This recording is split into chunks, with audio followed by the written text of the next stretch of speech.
2001 সালের 11 সেপ্টেম্বরে আমেরিকার এয়ারপোর্ট থেকে আমেরিকান পাইলটের মাধ্যমে আমেরিকান প্যাসেঞ্জার নিয়ে আমেরিকান ফ্লাইট উড্ডীন হলো আমেরিকার আকাশে। সেই ফ্লাইটে গিয়ে আঘাত করলো আমেরিকান টুইন টাওয়ার। যেই দেশের ফ্লাইট, সেই দেশের পাইলট, সেই দেশের প্যাসেঞ্জার, সেই দেশের টাওয়ারে আঘাত করল। এর সাথে আফগানিস্তানের মুসলমানদের কি সম্পর্ক মনে করেন আপনারা? কোনো সম্পর্ক? আঘাত করেই এই আমেরিকান সন্ত্রাসীরা আফগানি মুসলমানদের ঘাড়ে চাপিয়ে দিল তার ভাই। কোন আইন নাই, আদালত নাই, বিচার নাই, আচার নাই। সে এটাকে সন্ত্রাসী হামলা আটকা দিয়ে প্রতিশোধ নেবে আফগানি মুসলমানদের পিঠের চামড়া করে। সেই 2001 সালের 11 সেপ্টেম্বরের পর থেকে বিশ্ব সন্ত্রাসী দেশ আমেরিকার হামলা অনবরত 20 বছর চলল আফগান মুসলমানদের। আমেরিকান সন্ত্রাসীরা যখন আফগানি মুসলমানদের বিরুদ্ধে সন্ত্রাস দমনের নামে হামলা চালাবার সিদ্ধান্ত নিয়েছিল, তখন পাকিস্তান সরকারকে বলেছিল যে আমি আফগানিস্তানে হামলা করার জন্য তোমার দেশের জলপথ, স্থলপথ, আকাশপথ ব্যবহার করতে চাই, তোমার অনুমতি চাই, যেমন আন্তর্জাতিক নিয়ম। এই আন্তর্জাতিক নিয়ম মানতে গিয়া পাকিস্তানের জলপথ ব্যবহার করে আফগানি মুসলমানদের উপর হামলা করবে, পাকিস্তানের স্থলপথ ব্যবহার করে আফগানি মুসলমানদের উপর হামলা করবে, পাকিস্তানের আকাশপথ ব্যবহার করে আফগানি মুসলমানদের উপর হামলা করবে।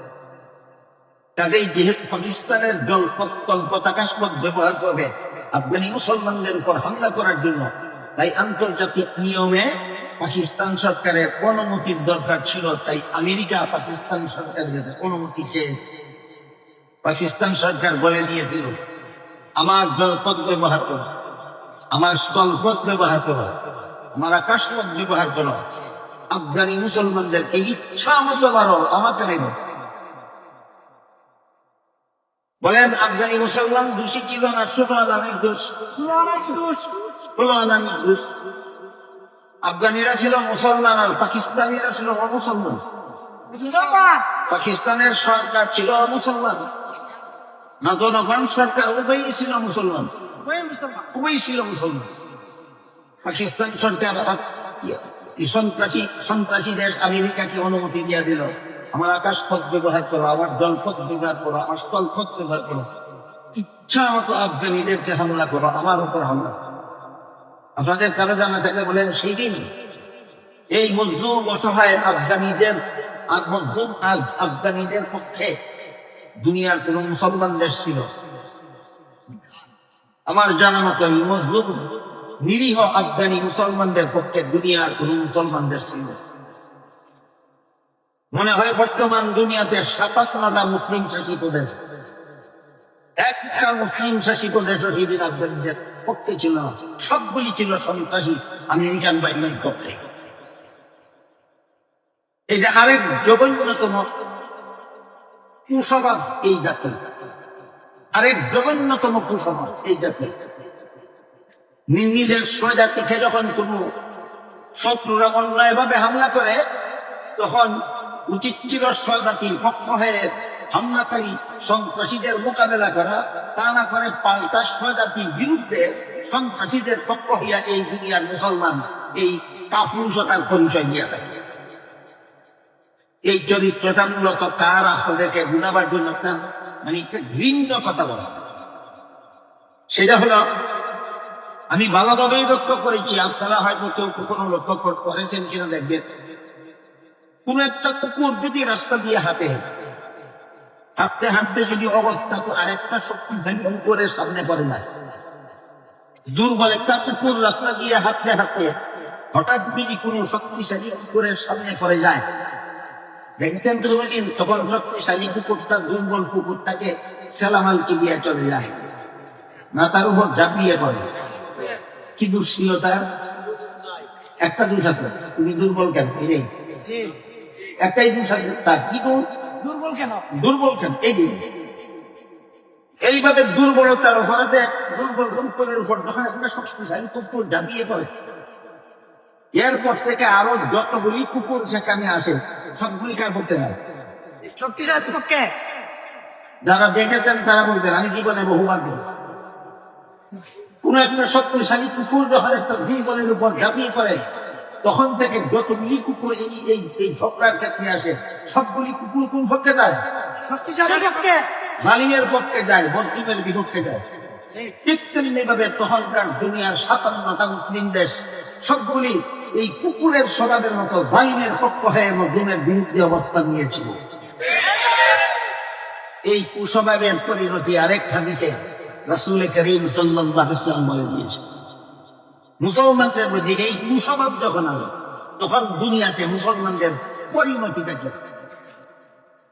হাদিসে আল্লাহ রাসূল সাল্লাল্লাহু আলাইহি ওয়াসাল্লাম বলেন, আখিরি জামানায় আমার উম্মতের উপর এমন একটা দুর্দিন আসবে, যে দুর্দিনে মুসলমানের সমস্ত শত্রুরা সম্মিলিত ভাবে মুসলমানদেরকে জুলুম অত্যাচার, শত্রুদের সম্মিলিত জুলুম অত্যাচারে টিকতে না পেরে প্রবাহিত পানির মধ্যে যেমন ফটফুটা ছেড়ে দিয়ে ভেসে যায়, দাঁড়িয়ে থাকতে পারে না, ভাবে আমার মুসলমান উম্মতেরা শত্রুদের মোকাবেলায় নিজেদের অস্তিত্ব টিকাতে পারবে না, এমন একটা দুর্দিন তিনি জমানায় আমার মুসলমান উম্মতের।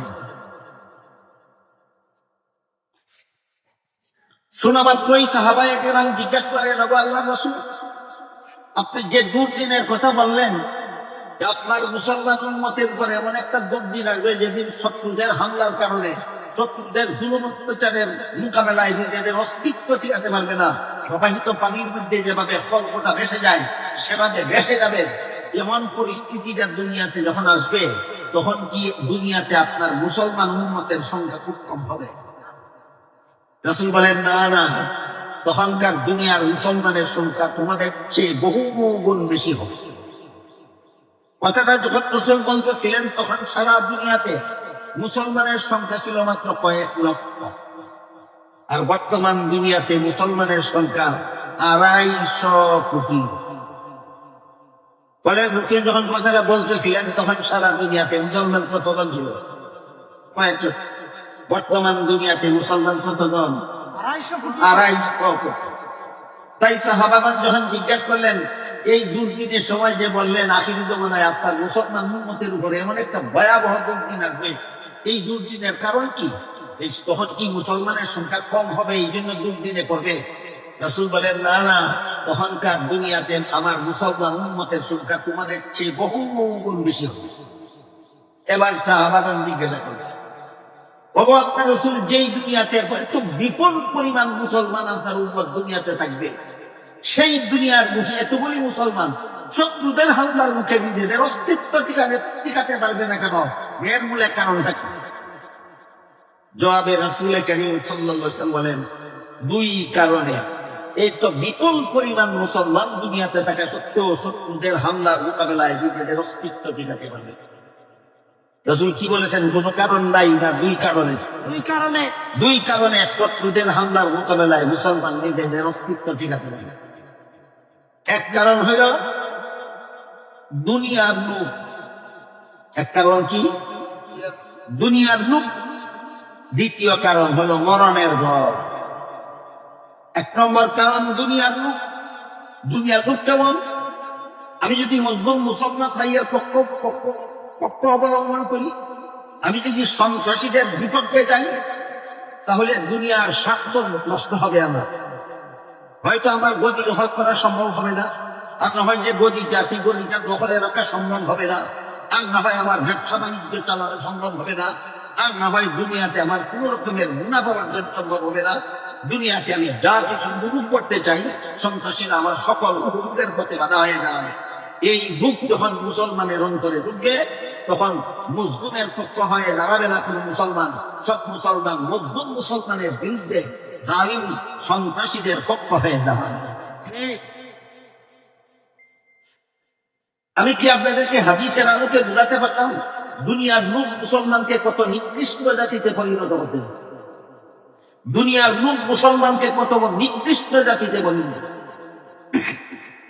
আমি যদি মধ্যম মুসলমান ভাইয়ের পক্ষে যাই, জালিম সন্ত্রাসীদের বিরুদ্ধে যাই, হয়তো আমি একটা গদি দখলের আন্দোলনে আছি, সেই আন্দোলনে ওই জালিম সন্ত্রাসী আমাকে সফলতা দেবে।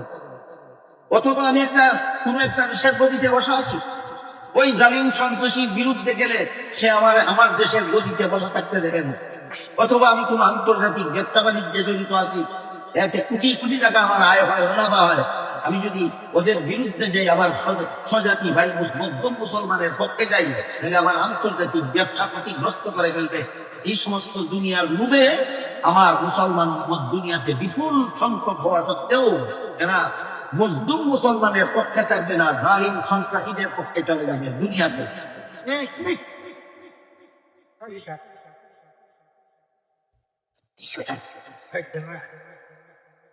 দুই নম্বর হলো মরণের ভয়। মরণের ভয় কেমন? এখানে মরণের ভয় কথাবার্তা একটা আছে। মরণের ভয় দুটো কেমন আছে? একটা হইল মরণের ভয়, একদিন যেহেতু আমাকে মরতেই হবে, তাহলে আমি জীবনটা এমন ভালোভাবে গড়ি যেন আমার মরণটা ভালো হবে। এটা কিন্তু নিজের জীবন নিজে না গড়লে মরণ কখনো ভালো হয়। কারণ এক হাদিসে উল্লেখ আছে, তামুতুন্না কামা তাহইয়াউনা ওয়া তামুতুনা কামা তামুতুন। আমল ভালো যার মরণ ভালো তার, মরণ ভালো যার পরকাল ভালো। আমল ভালো যার মরণ ভালো তার, মরণ ভালো যার পরকাল ভালো। যদি আমার মরণ যদি ভালো হতে চাই, তাহলে আমার আমল ভালো করতে হবে। আমলটা যেন খারাপ না করি, আমল খারাপ হলে মরণটা আবার খারাপ হবে, এই ভয় অন্তরে থাকা খুবই ভালো। কিন্তু এই হাদিসে আল্লাহ রাসূল এমন মরণের ভয়ের কথা বলে, রাসূল মরণের ভয়ের কথা যে হাদিসে যে বলেছেন, সেটা হলো আমি যদি মজলুম মুসলমানের পক্ষ হয়ে সন্ত্রাসীদের মোকাবেলায় যাই, যুদ্ধের ময়দানে সন্ত্রাসীরা আমাকে মেরে ফেলবে, এই কাপুরুষতা। এখানে আল্লাহ রাসূল মরণের ভয় বলতে উম্মতের কাপুরুষতা বুঝিয়েছেন। সারমর্ম হলো দুই কারণে আকিদমানার মুসলমান উম্মত তো বিপুল সংখ্যক হওয়া সত্ত্বেও সন্ত্রাসীদের হামলার মুখে নিজেদের অস্তিত্ব দিতে পারবে না। একটা হলো দুনিয়ার স্বার্থের লালসা, আর একটা হলো কাপুরুষতা। মুসলমান কাপুরুষ হয়ে যাবে, শত্রুর মোকাবেলা লড়াই করার মতো হিম্মত মুসলমানের অন্তরে থাকবে না। এই দুই কারণে দুনিয়ার মুসলমানেরা, আমার উম্মত মুসলমানেরা দুনিয়াতে বিপুল সংখ্যক হওয়া সত্ত্বেও শত্রুদের হামলার মোকাবেলায় এরা নিজেদের অস্তিত্ব দিয়েছে। এবার বলুন, 2001 সালের 11 সেপ্টেম্বরের পরে আমেরিকা যখন আফগানিস্তানের বিরুদ্ধে সন্ত্রাস দমনের নামে আমেরিকার উপর যখন সন্ত্রাসী হামলা চালালো, দুনিয়ার কোন মুসলিম দেশ, ৭৭টা মুসলিম দেশের মধ্যে বাকি ৫৬টা মুসলিম দেশের দেশবা মুসলিম সরকার কেন আফগানিস্তানের পক্ষে আসলো না? কেন আমেরিকার বিরুদ্ধে বয়কট করলো না? দুইটা রূপের কারণে, একটা দুনিয়ার রূপ আর একটা মরণের ভয়। একটা দুনিয়ার রূপ আর একটা মরণ। আরম্ভ হইল আফগানি মুসলমানদেরকে সন্ত্রাসী রাষ্ট্র বুশের পক্ষ থেকে, সন্ত্রাসী রাষ্ট্র আমেরিকার পক্ষ থেকে পিটান। কত নিরীহ শিশুরা হত্যা করেছে তার হিসাব দেওয়া কঠিন। কত নিরীহ মহিলা হত্যা করেছে তার হিসাব দেওয়া কঠিন। কত রোগী হত্যা করেছে, কত ভিত্ত হত্যা করেছে, যা আন্তর্জাতিক যুদ্ধ আইনে জঘন্যতম অপরাধ। এইরকম অপরাধ যোগ্য চালিয়েছে আফগানি মুসলমানের। কিন্তু কোন মুসলমান মজলুম আফগানি মুসলমানদের পক্ষে গেল না। দুনিয়ার কোন মুসলমান, সবই আমেরিকা সাপোর্ট দেয়, আমেরিকাকে সমর্থন করে। এমত অবস্থায় কিছু বিবেকবান মানুষের পক্ষ থেকে দুনিয়াতে আওয়াজ উঠল, আফগানি মুসলমানদের তো কোনো অপরাধ নেই, কেন মারো, কেন মারো, কেন মারো? আফগানি মুসলমানদের তো কোনো অপরাধ নেই। তোমার দেশের এয়ারপোর্ট থেকে, তোমার দেশের পাইলট, তোমার দেশের ফ্লাইট বুকিং করে, তোমার দেশের টুইন টাওয়ার আঘাত করেছে। এর সাথে আফগানি মুসলমানের সামান্যতম সম্পর্ক হতো। আরো বড় মজার ব্যাপার হলো, সেই টুইন টাওয়ারে কয়েক হাজার ইহুদি কর্মরত ছিল, কিন্তু ঘটনার দিন একটা ইহুদিও উপস্থিত ছিল।